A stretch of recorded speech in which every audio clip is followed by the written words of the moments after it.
Hello, good day friend, कैसे हैं आप सब। मैं अच्छी हूँ, आशा करती हूँ आप भी अच्छे होंगे, अपनी अपनी फैमिली के साथ खुश होंगे। बुरे लोग, बुरा समय आपसे दूर, बहुत दूर रहे। मेरे पति रविशंकर कैरेक्टर के तो खराब आई हैं, क्या ही मैं उनको बोलूँ।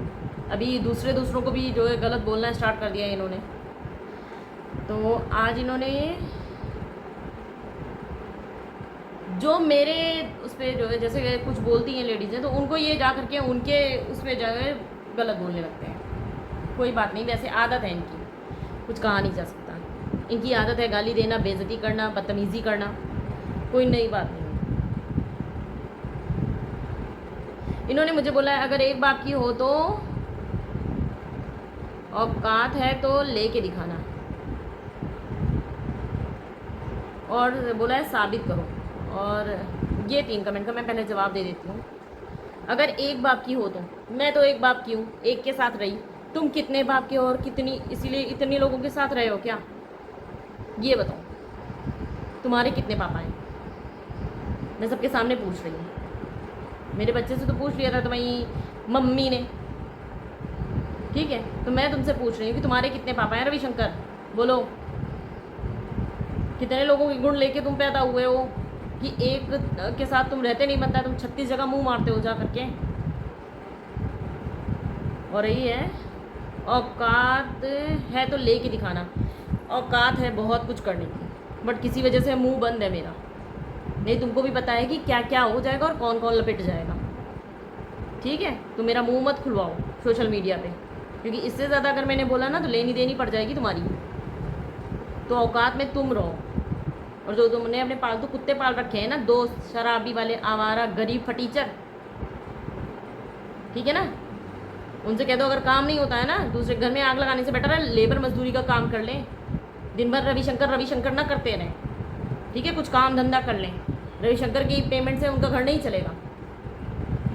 और तुम दोनों औकात में आ जाओ। मैं अपनी औकात में आई गई हूँ तुम्हारी वजह से। अभी तक तो मैं चुप रहती थी, 17-18 साल चुप रही, तो तुमको ये लगा कि सानू कभी कुछ बोलेंगी नहीं और तुम्हारी काली करतूतें सामने नहीं हैं। तो मैं अब अपनी औकात पे उतर आई हूँ और तुमको और तुम्हारी पूरे खानदान को औकात में ला दूँगी, ठीक है? तो मैं तुमसे नहीं डर रही थी, मैं सिर्फ इसलिए डर रही थी कि शादी ना टूटे, शादी ना टूटे। अब तो मेरा खुद ही मन है कि ये रिश्ता ख़त्म हो जाए। एक नीच गिरे हुए इंसान के ऊपर मैंने 18 साल अपने वेस्ट कर दिए, क्या मिला मुझे सिवाय धोखे के? हर बार एक नए तरीके से धोखा, एक नई औरत के साथ धोखा, बस। और अगर मैंने इतना रिकॉर्डिंग, इतना स्क्रीनशॉट दे दिया है,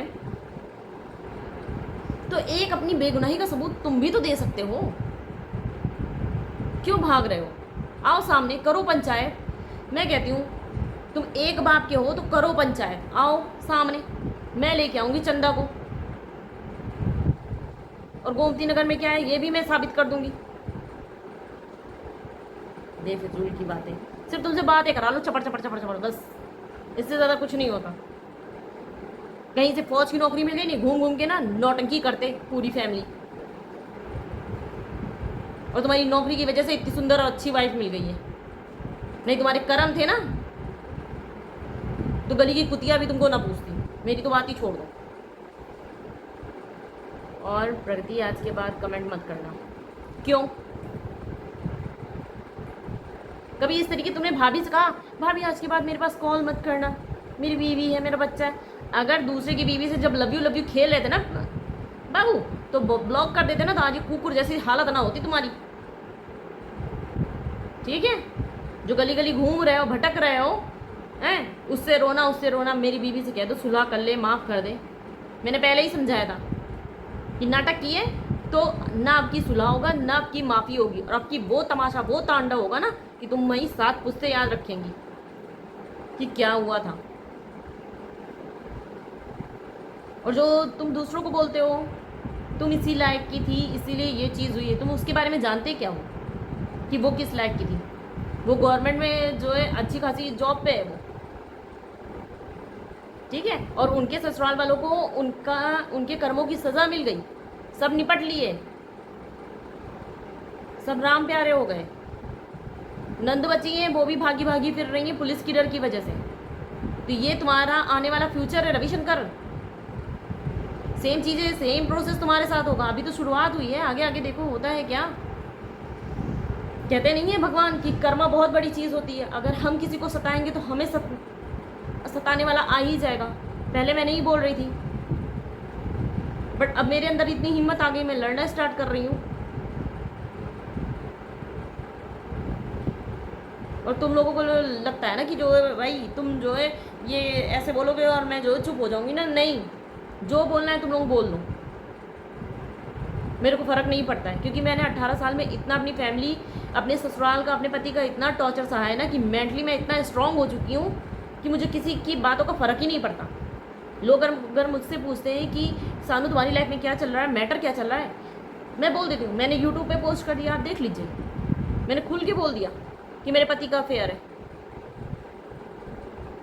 और इतनी बड़ी बड़ी बातें मैं हवा में नहीं करती हूँ कि गोमती नगर है उसमें क्या है मैं साबित नहीं कर सकती हूँ। मैं साबित कर सकती हूँ, बट उसमें के लिए मैं अभी इसलिए नहीं बोल रही हूँ ना। वो डॉक्यूमेंट्स अभी मैं इसलिए सबके सामने यूट्यूब पे नहीं निकाले। मुझे दुनिया से मतलब नहीं है, मेरे को मेरे मेंटेनेंस से मतलब है। जिस दिन वो हो गया मैं रविशंकर को साइड मार दूंगी। मैं नहीं पहचानती रविशंकर को। और जिनको ये लगता है कि पति की बुराई करती है और पति से ही पैसे लेगी, लूँगी। अगर 18 साल मैंने कहीं और जाकर के जॉब किया होता ना तो आज मैं अमीर हो गई होती भाई। तो उस इंसान ने मुझसे शादी की है, मुझे धोखा दिया है, किसी और के साथ रिलेशन में रहते रहते अगर उसने मुझे चीट किया है तो उसको उसका खामियाजा चुकाना पड़ेगा। मेरी लाइफ तो स्पॉइल होगी, मेरे सपने ख़त्म हो गए। मुझे था कि मैं पढ़ लिख करके कुछ कर लूँ अपनी लाइफ में, रविशंकर ने मेरी पढ़ाई छुड़ा दी। फिर मुझे हुआ मेरा एक बेटा है, चलो एक बेटी हो जाएगी, मेरी फैमिली कंप्लीट हो जाएगी। हाँ, आज मेरा एक बेटा है, 14 साल का बेटा है, मैं बेटी नहीं कर सकती हूँ क्योंकि पति भाग गया। और इतने बड़े बच्चे के साथ मैं नई लाइफ स्टार्ट करने का सोच नहीं सकती हूँ। तो तुमको क्या लगता है कि मैं रविशंकर को छोड़ दूंगी, रविशंकर अय्यासी करते रहें और वो पैसे बर्बाद मतलब इधर उधर उड़ाते रहें? तो उसने मुझसे शादी क्यों की रविशंकर ने? और रविशंकर तुम वीडियो देखते ना तो जवाब देके जाना, जब भाभी के साथ सो रहे थे तुम्हें क्या ज़रूरत थी कि तुम शादी करो मुझसे? मैं तो नहीं मरी जा रही थी कि नहीं हाय राम रविशंकर मुझे नहीं मिलेंगे तो मैं मर जाऊंगी। ना शक्ल, ना सूरत, ना घर, ना द्वार। एक नौकरी है उस पर तुम इतना उड़े उड़े जा रहे हो। और नौकरी करने के बाद आज तक 2000 से अगर तुमने नौकरी की है, तुमने नौकरी में किया क्या ये बताओ? तुम्हारे घर में एक लैटरिन तक का तो तुम बनवा नहीं पाए, इतनी तुम्हारी औकात नहीं है। हाँ, और तुम गाँव में जा करके गाँव में जाना है, गाँव में रहना है।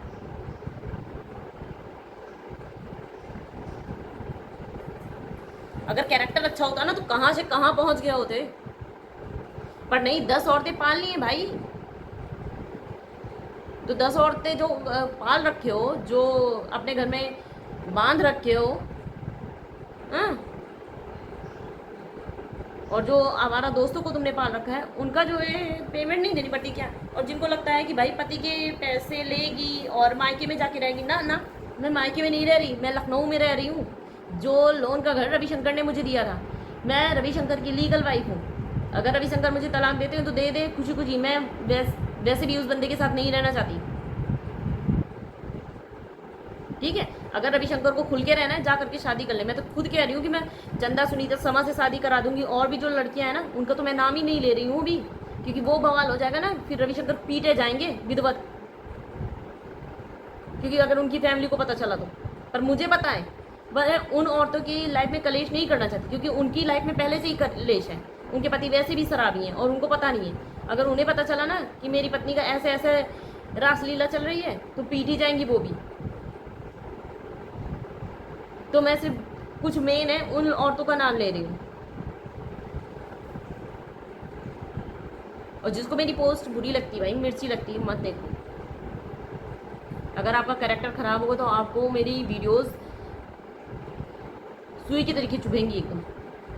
तो 100 सुइयों का दर्द क्यों लेते हो? चिल मारो। और रही रविशंकर की बात, तो रविशंकर मैंने इतनी बार साबित कर दिया, एक बार तुम भी साबित कर दो कि तुम बेगुनाह हो। सुनीता चंदा समान कोई नहीं है, गोमती नगर में कुछ भी नहीं है। झुटला दो वो मैसेजेस। अभी तुम्हें लगता है कि मैं नंबर चेंज कर लूँगा, मैं सब कुछ चेंज कर दूंगा तो हो जाएगा? ना बाबू, नहीं होता वैसे। क्योंकि वो नंबर उस टाइम पे तुम्हारे नाम पे रजिस्टर्ड था, तो जितने कुकर्म तुमने किए हैं ना सबका हो जाएगा। जब एक बार जांच बैठेगी ना तो सब आ जाएगा सामने। तो टेंशन ना लो, ठीक है। और जिसको ये लगता है कि भाई मेरी मतलब ये पैसों के लिए कह रही, हाँ मैं पैसों के लिए कर रही हूँ। अगर तुम्हें रविशंकर से ज़्यादा सहानुभूति है तो तुम मुझे दे दो घर का खर्च, मुझे कोई दिक्कत नहीं है। रही जॉब की बात, तो मैं जॉब करूँगी जा करके अपनी मर्जी, अपने मूड, अपने हिसाब से करूँगी। मैं तुम्हारे बोलने से जॉब नहीं करूँगी, मैं करूँगी जो मतलब कुछ लोग तो मेरे अच्छे के लिए बोलते कि सिस्टर आप जॉब कर लो जा करके, इस इंसान को छोड़ दो। बट मैं उनसे ये बोलना चाहूँगी कि मैं छोड़ दूँ, बट आप खुद सोचो 18 साल की शादी के बाद इंसान कहता है कि नहीं तुम अपने मायके चली जाओ, क्योंकि मुझे भाभी से प्यार है, भाई एक और रिश्तेदार में चंदा देवी से प्यार है, समा से आज उनकी जो है एक्स वापस आ गई हैं। मेरे सपनों का क्या, जो मैंने सोचा था एक औरत का इच्छा होती है कि वो उसकी छोटी सी फैमिली हो, वो तो रविशंकर ने ख़त्म कर दी ना। अब मैं रविशंकर को ईजिली छोड़ दूँ बिना सज़ा दिए, उसके बाद मैं घुटती रहूँ, मरती रहूँ, इधर उधर सैड पोस्ट करती रहूँ, गाना गाती रहूँ, ना भाई मैं इतनी भी अच्छी नहीं हूँ। मैं जब तक नहीं बोलती तब तक नहीं बोलती, बट बार बार मुझे कोई उंगली करता है ना, तो जब तक मैं उसकी उंगली तोड़ के साइड ना कर दूँ ना, तब तक मैं उस जगह से हटती नहीं। मैं भी बहुत जिद्दी हूँ, क्योंकि मैं एक बाप की हूँ।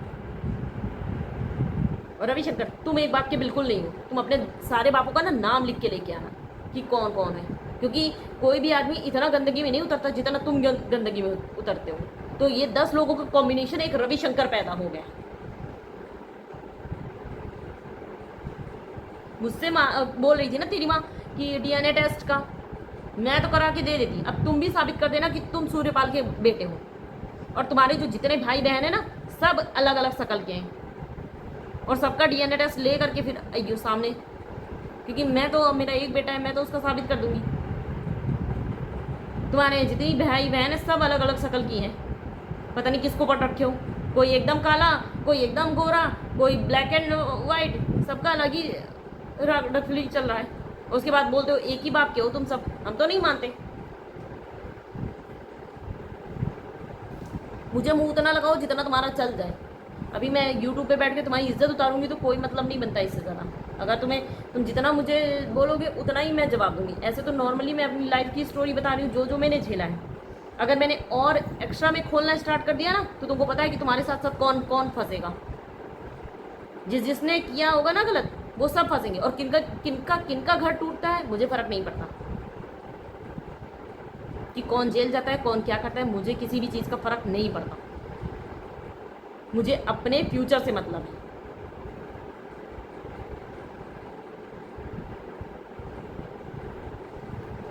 और आज के बाद मेरे किसी भी सब्सक्राइबर को पलट कर गलत मत बोलना तुम रविशंकर,